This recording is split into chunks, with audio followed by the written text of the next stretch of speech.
Welcome back to the Bet Leveling Show. I'm Alan. I'll be hosting our NBA slate for tonight's games on Monday, the 22nd. We are getting super close to Christmas, and we got some good games on that day as well. So I will be recording on that, but I hope everyone had a great weekend. We had some good NFL games, some good NBA games, but today we start off the week right. So let's jump into the slate. Let's jump into the games. Let's go through the insights, and I'll finish off with my 4 favorite picks for today's games. Let's go. Let's just get the ball rolling. I know I usually do a recap. Didn't have a bad day yesterday, but didn't have the best. Just to kind of give us some insight. We did hit a plus 300 slip yesterday, but the rest of them, anytime touchdowns, money line spreads, was not the best or in our favor whatsoever. But I will say, if you did tail the last 5-leg parlay that I posted on this video, on the video last week, or the last video, I should say, that was a 5-0 sweep. So we are coming off a 5-0 sweep from the last video. And again, if you guys want any other plays, they are all in the Discord for completely free. We have all of the insights, everything posted, all for free. Me and Garrett does the NFL and college. I do the NBA and MLB once it comes back. So we will be handling that all down to a T. But while we're waiting, let's just jump straight into some money line and parlays and some spreads, some insights, see where the money is and see how we want to kind of dictate the day, right? So first game of the night, we have Charlotte Hornets versus the Cleveland Cavaliers. Now, off first rip, we already kind of think and know Cavs take this. They should have taken this. But here's the thing. Charlotte Hornets played them last time in Cleveland and won, okay? There's something about the Hornets. They just love playing Cleveland. This happened last year, too. Last year, I remember calling games like this. Hornets are going to beat the Cavs, and they end up winning or cover. And it happens. It weirdly happens. I don't know what it is. It reminds me of when Michael Porter Jr., when he played with Denver, how he used to react towards when he played against the Lakers. He just was unstoppable. And I feel like that's the same way with the Hornets when they play Cleveland for some strange reason. So let's just look at the money, right? So right now we have the Charlotte Hornets. They are plus 330. To win. That's pretty juiced. Maybe worth a sprinkle, maybe like a half, maybe 1/3 of a unit, just because they did beat them last time in Cleveland. So why not try it again? But the Cleveland Cavs are the most favorites, right? Minus 380. The spread sitting at plus 9.5. You can get some apps at 8.5 or so, and then total sitting at 238.5. And as you guys can see, there is the money all on Cleveland, right? So 81% of the money is on Cleveland, but then we do have a lot of people have the Charlotte Hornets to cover the spread, about 61%. I don't hate that in the slightest, and they do think this game is going to go over. As you can see, 93% or 84% of the money, I apologize, is on the over. So that's something to keep in mind. Honestly, from my insights, just looking at the money-wise, it would make the most sense is if this game went under. That's where Vegas would make a lot of money. And then also if Cavs cover the spread.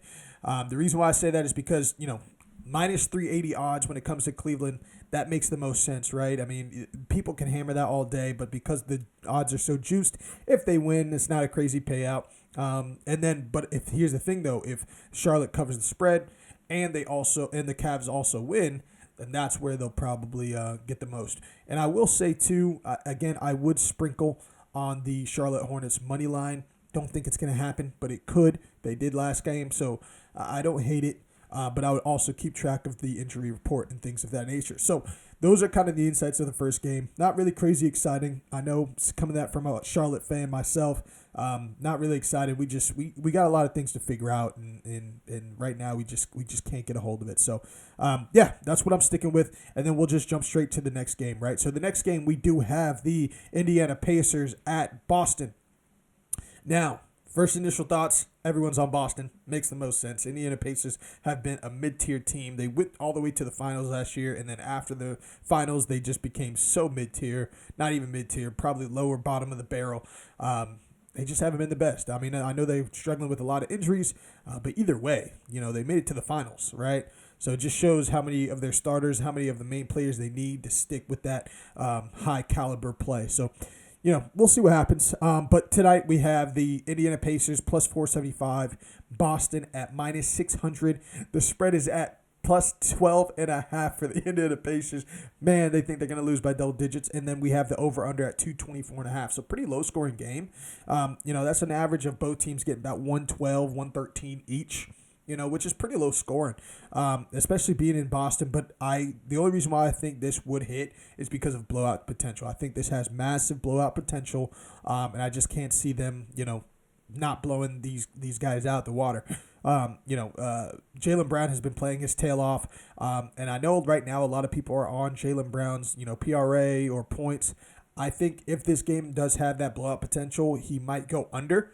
Not only because it's one of a very popular pick, but also just because, if they are winning by 20-25 going into the fourth, they're not going to play. The starters aren't going to play. So that's just something to keep in mind.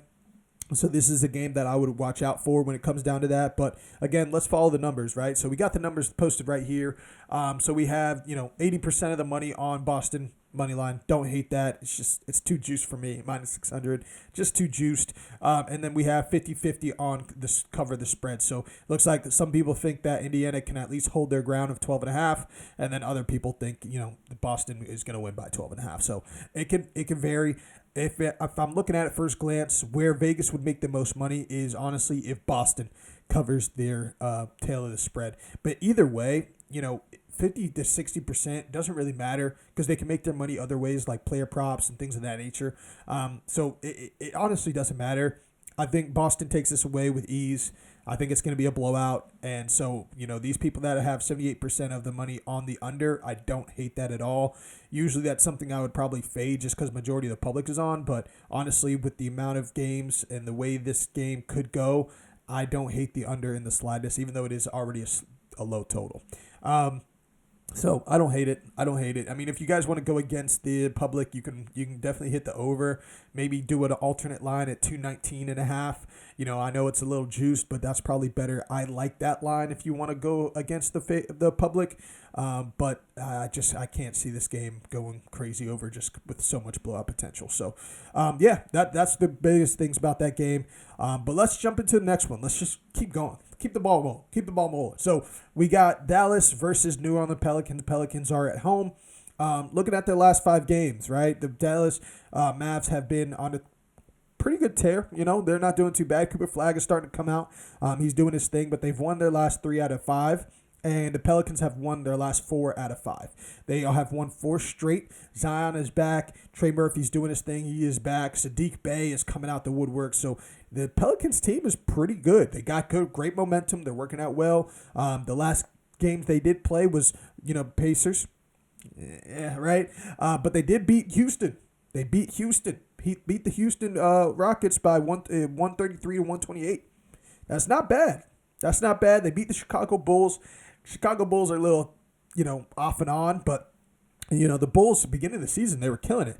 So, that's not bad. And then they beat the Portland Trail Blazers, which that makes sense. So the Pelicans have some momentum. Dallas also has some momentum just with the type of plays they're playing and the way they're playing. And, P.J. Washington's doing his thing. Najee Marshall. And again, Cooper Flagg's coming out the woodworks, starting to figure out things. And he just hit his first, 40-point game against I think it was the Lakers. I could be wrong, but he just hit his first 40-point game as well. So, no, it wasn't the Lakers. It was not the Lakers, but he did just hit his first 40-point plus game. So, he's doing his thing, and killing it. So, this game right here is completely a toss-up in my eyes. But let's just look at the spread, right? So, Dallas are the underdogs, plus 108.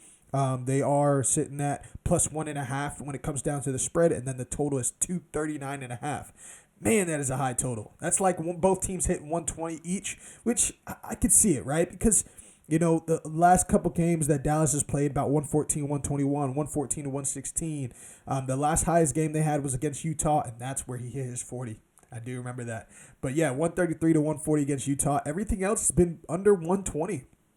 So Dallas, I can't see them going over about 120. They would need 120 to 125, and they've only hit that over 120 points once in the last 5 games. But I think the reason why it's so high is because of Pelicans. Pelicans have scored fairly high. So Pelicans got 128. They scored 128 or 133 again at 104 and then 143 again. So and then they scored 132 or 135 against the San Antonio Spurs 5 games ago. So I think that's high scoring because they're determining it based on Pelicans. But Dallas hasn't hit 120 or 115 in almost 5 games. So I'm going to probably stick to the under on this game here. I know a lot of people are favoring this over to get to the over. And just looking at it too, this has changed pretty drastically in just a couple hours. So right now, when I took the screenshot here, it was 45% to hit over. Right now, it's actually at 58% to hit the over. So a lot of people are hammering that over. I'm going to stick with the under on this game. That's just too high. Even if they are scoring a lot, I don't see them going over on this. But again, underdogs plus 1.5. Pelicans are the favorites. A lot of money is on Dallas here. A lot of money is on Dallas. That is something to keep in mind. And again, I took this hours ago.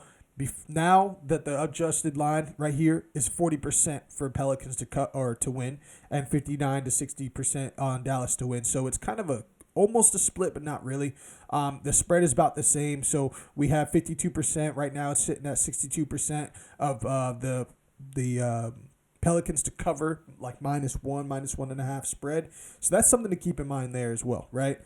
So all these things, take into account. If I were to read this correctly and try to figure out my best prediction for this game here, I would honestly go with Dallas to cover the spread. I'd probably do an alt line, maybe do a 3.5 to 4.5. If the Dallas loses, I don't see them losing by more than 1 or 2. And then I do think they can take it away, but the fact that everyone is on the money line for Dallas kind of scares me a bit there. But I do think they could cover the spread. So I do like that a lot. Now, jumping into the next game here, we got the Utah Jazz facing Denver. This one is going to be pretty cool, pretty interesting here. This is a very, very, very high-scoring game, probably the highest of the night. But we have the Utah Jazz sitting at plus 600, Denver Nuggets at minus 800. Is it even worth playing at this point? Minus 800. Wow, you got to put $800 down just to make $100, right? Is it really worth the squeeze? I guess, 95% of the public thinks it is, right? So it is a lot. A lot of people are riding with Denver. Makes sense. I just can't see Jazz losing, or Jazz winning, I should say. And then we have the spread here at 13.5. Very, very high spread. That shows a lot of blowout potential. Not really with those. And then we have the over at 249.5. So very high scoring game. That did go under as well, or like it went down as well. It was, I think, the peak amount of total it was about 252 to 251. So it has gone down. And I think just the reason for that is just because Utah Jazz is a very high scoring game. They've lost 3 out of their last 5, but if you look at their last 5 games, it was 128, 127, 143, 145, or 135, sorry, 133 to 140, 130 to 126. Very, very high scoring games. This team here just can score super high. And whatever team's playing against them also has to keep up with the scoring as well. So this is definitely a give-all kind of scoring type of game. And then Denver, they are high scoring, yes, but I think they play at the tempo of their opponents, right? So if the Utah Jazz is going to be high scoring, I can see the Denver Nuggets, of course, being high scoring as well. I'm not too sure if it's going to be a blowout just because the Jazz have been playing fairly good as of late. But that is a big spread there, man. 13.5 is a lot. I just can't see them losing by 14 or more. It's just tough to call. But Denver has won their last 4 out of 5 games, so there's a lot of leeway there, and I completely understand, them winning this game. I don't see them losing. And I will say right now, just looking at the money, with 84% of the money on the Utah Jazz to cover that 13.5 spread, it makes sense to me. I know, usually I want to fade the public, but this makes a lot of sense. With the Jazz playing super well, and with the Jazz playing, the way they are, high scoring, Keontae George doing his thing, Markkanen's doing his thing, I just can't see them not covering this unless it's a blowout and then Denver just comes out swinging. They did just lose against Houston by 14, and they were their spread on the Houston game was +1. So, they might come back out with a vengeance. So who knows? It might be a blowout. If you go against the money here, it would be Denver to cover the spread. That's where Vegas would make the most money. I'll say that. So if Denver covers that, minus 13.5 or even minus 12.5, if they cover, Vegas makes good money. So if I were to fade here, that would be my play, but I just can't see it. I just can't see it personally. But let's jump into the next game here. The next game we got is going to be the Memphis Grizzlies against OKC, the Oklahoma City Thunder. We have majority, almost 99% of the money on Oklahoma. Wow, that's crazy. Not really, but it makes sense, right? We got a lot of blowout potential today. Just to kind of look at everything, the Oklahoma City Thunder is minus 1,300. Even if you pair Nuggets and the Oklahoma City Thunder, that's just still a pretty juiced line. I don't even know if I would want to play something like that. And then Memphis is plus 810, and their spread is 16.5. So they're just hoping that OKC can cover 17 points. If they're going to win by 17, again, massive blowout potential. I would personally stay away from player props this game, which is crazy because one of my props, I have a player prop for this game, but it is what it is. I would also, just kind of insight here, I would probably play a lot of bench players. I would play a lot of people that come off the bench. They're probably going to get a lot of minutes, especially if it is going to be a massive blowout. I would stay away from the starters for the most part. The only start I would probably stay on is Shea, just because he's been averaging that 30 points or so. But honestly, when it comes down to it, I would definitely stay away from any other person than that, in my opinion. And then we have the total at 230.5. So that's one of the biggest things to look at here. As you guys can see, a lot of people are on the over for this game. I don't know if it's going to be the over for this game. I just can't see it. Just because, again, when it's massive blowouts, it's just hard to predict high-scoring games. When it's a blowout, they put their bench in. They put the players that don't really play at all. And then they just play for the next 12, 15 minutes shooting shots that they rarely get warm-ups for. And if they go in, they go in. If they don't, they don't. They just kind of let a scrimmage play at that point, and it doesn't really score as much towards the end of the third and then obviously throughout the entire fourth. So over for this game, I would stay away from it. I like the under for this game. Oklahoma City Thunder, it makes sense why only 60% of the people are on the spread, just because they have to win by 17 or more just to cover. They could do it. It's not impossible. They they beat a lot of teams by that. But that's a little juiced. And then I will say as well, Memphis has been playing fairly well, right? Like if we look at their last, they won their last 3 out of 5 games, right? They just lost against Washington. Washington was a little due for a win. But then they beat Minnesota. They beat the Clippers. They beat Portland. These are teams that, expectedly they were the underdogs in, and they still won. So I think they can keep it close. If just looking at it, Vegas would make probably the most money if the Memphis covers. But we'll see. We'll see on this game. I'm going to stay away from this game personally from player props and also money lines and spread. But if I were to pick a favorite out of this game, it's definitely going to be the under. It's going to be the under of this game. So that's the game I'll be looking at here. Now we got a massive slate, man. I'm looking at the slate here, and this is massive. This is massive slate. But let's just jump into the next game here. We got the Detroit, or is it Detroit? Yeah, Detroit, Portland versus Portland Trailblazers. So we got majority of the money on Detroit. They're sitting at minus 235 to win, and they are away. They are playing in Portland, and then Portland is plus 2.5 or 205, I should say. And then we have the spread at plus 6.5. Some apps are about 5.5 or so, and then 234.5 is the total. So we got a lot to work with here. I mean, Detroit as being the massive favorites, 92%. I don't hate that. Don't hate it at all. Makes the most sense. And then they do have Detroit covering this as well. They're sitting at 65%. This is not as updated. Again, things should change.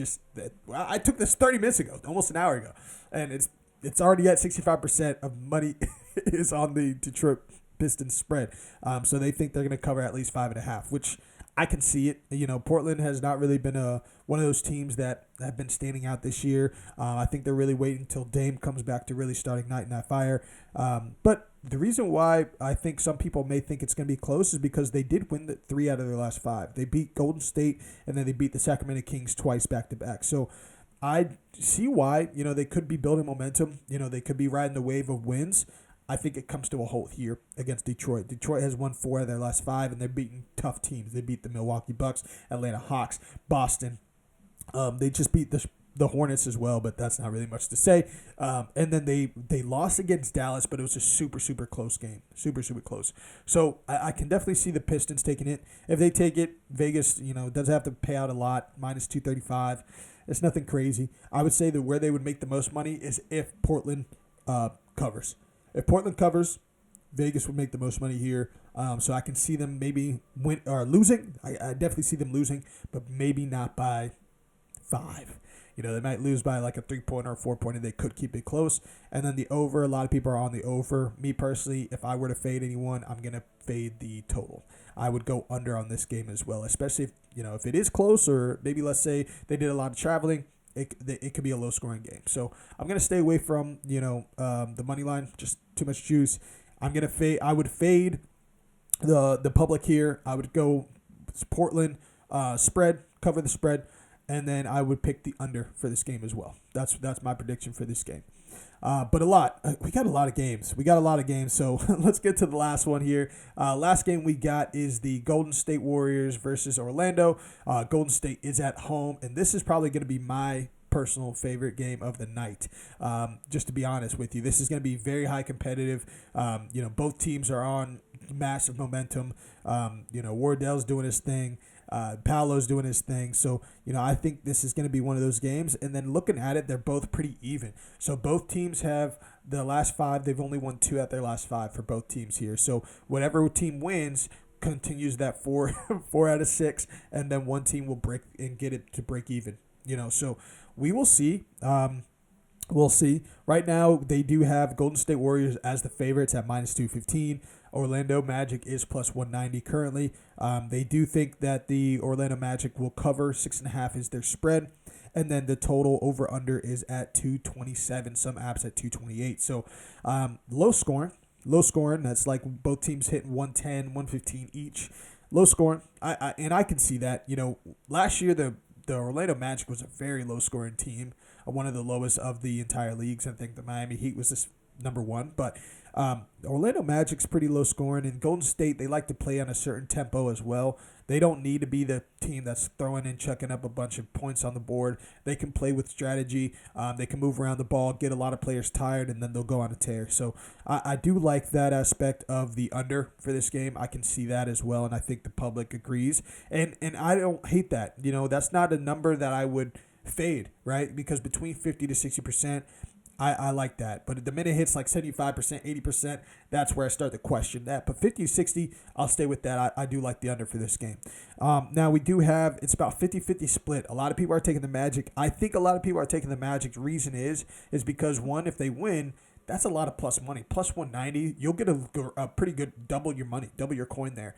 I don't hate the people, going towards Orlando Magic here. And honestly, it's worth a sprinkle. Maybe Hornets and Magic money line there. It'd be a pretty juiced line, but you could probably get a good 500, plus 500 or plus 600. Not bad at all.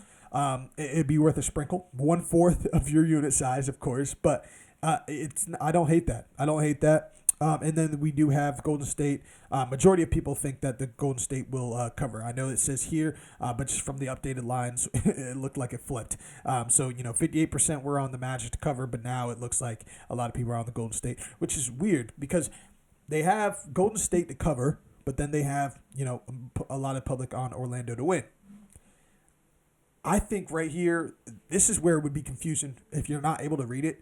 My prediction on something like this would be, honestly, if Golden State wins but doesn't cover the spread, because then if they win, they don't have to pay out a lot. It's minus 200 for Golden State to win. And if they win by 1 or 2 or just very close of a game, or Orlando covers, but again, a lot of people aren't on the Orlando to cover anymore. Again, when I posted this, it's 30 minutes to an hour ago, but a lot of things changed, obviously, and a lot of people are on it now, but everyone's switched. It looks like it's switched. Right now, it's sitting at 43% for Orlando to cover. So a lot of the public switched to the Golden State Warriors. So I would say Golden State takes this game, but they don't cover that 6.5. I think they stay under that. So that's kind of where I would pick it at. Those are all the games. This is going to probably be my favorite games. And now the moment you all been waiting for. I hope that helps out. I know some people like going through all these games. I do, just because it helps me kind of gauge how I want to maneuver through my player props and my picks, and how I kind of want to look at this the slate. Like even for example, going through this, I can recognize and see there's going to be a lot of blowout potential. So that's something to keep in mind when you guys are doing your player props and plays. So again, hope that helps. But let's dive deep into the player props. Let's get on to it. All right, let's go through some player props here. I got my favorite 4-leg. Right here, we have a 6.5x play. So, 100 on that puts you at 650 for 1 unit size or so. 25, gets you about 140, 145. So it's a pretty good payout here. I don't hate that at all. Again, I like to get at least, plus 500 or more, or 5-6x or more. So, with this being a 6.5x, I don't hate it in the slightest. You guys can always adjust it, move it around, things of that nature. Do what you may. And if you guys like any other plays or want to add on to it, again, let me know below. I would love to hear it in the comments.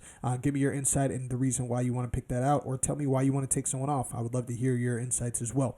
But these plays here, I dove deep, tried to research a lot, see what was working for a lot of these players. And again, with a lot of blowout potential, these are a lot of the reasons why I picked these players. So first things to start off, we got Knoepel hitting 13.5 PRA in the first half. I'll show you exactly why I picked that play. We got Sam Merrill. I did lower his juice line a little bit. I think his original line's at like 12.5.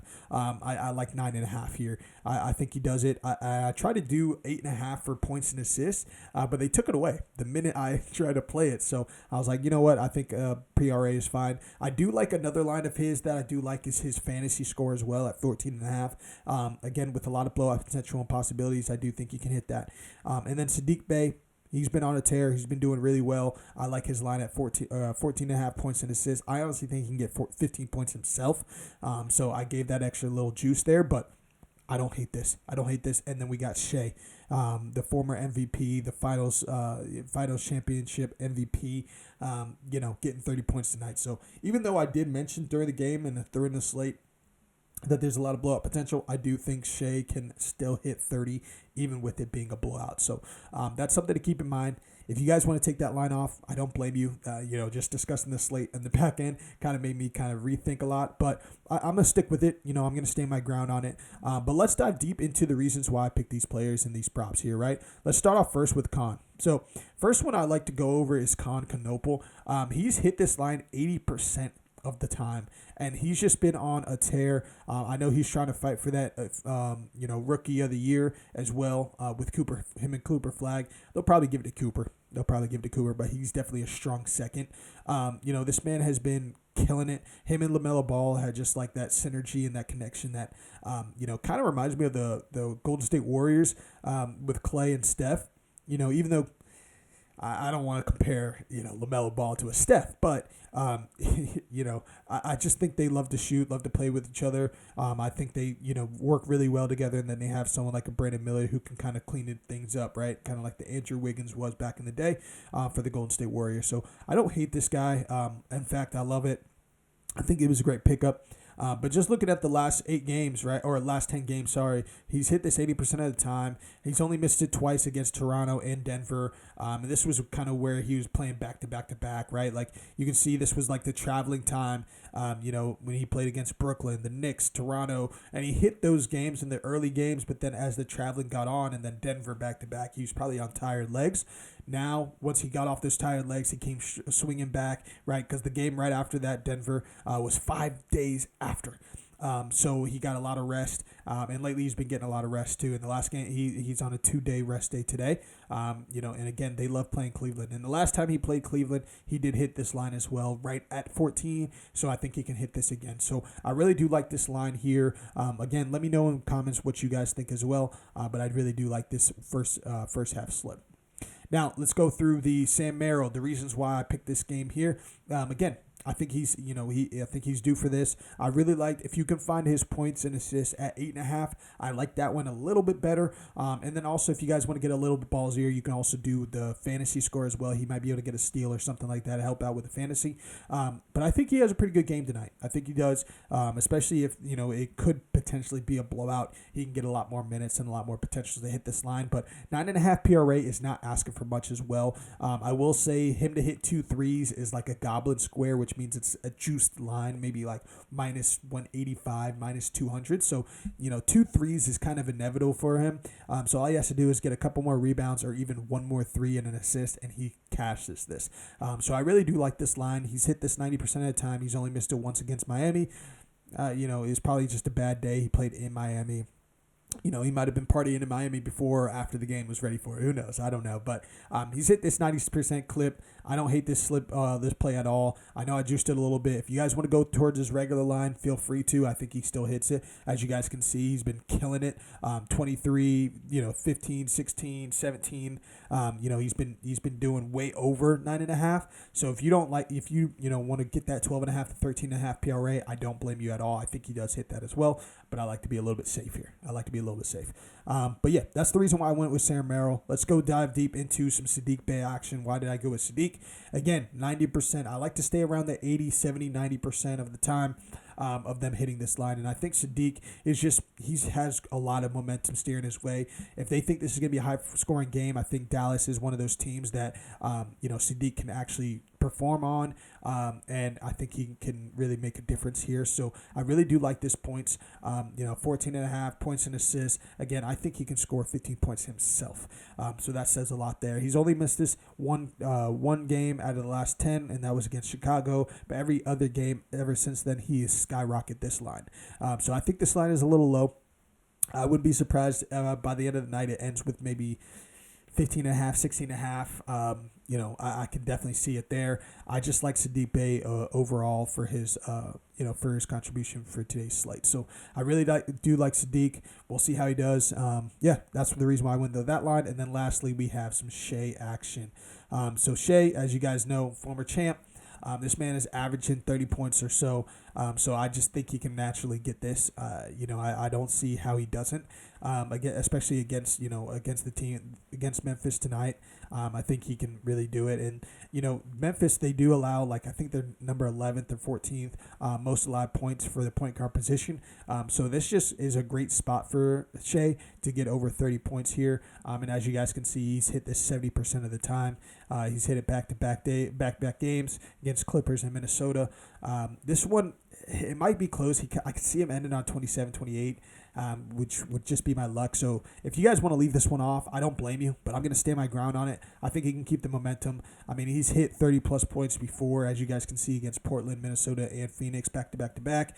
So it's not impossible for Shea. He can definitely average that, but it will be a little sweaty just if it is a blowout. So that it does kind of steer me a little bit of the way, but again, I'll stand my ground on this. He hits 30, we'll cash the rest of it. So those are my picks for today.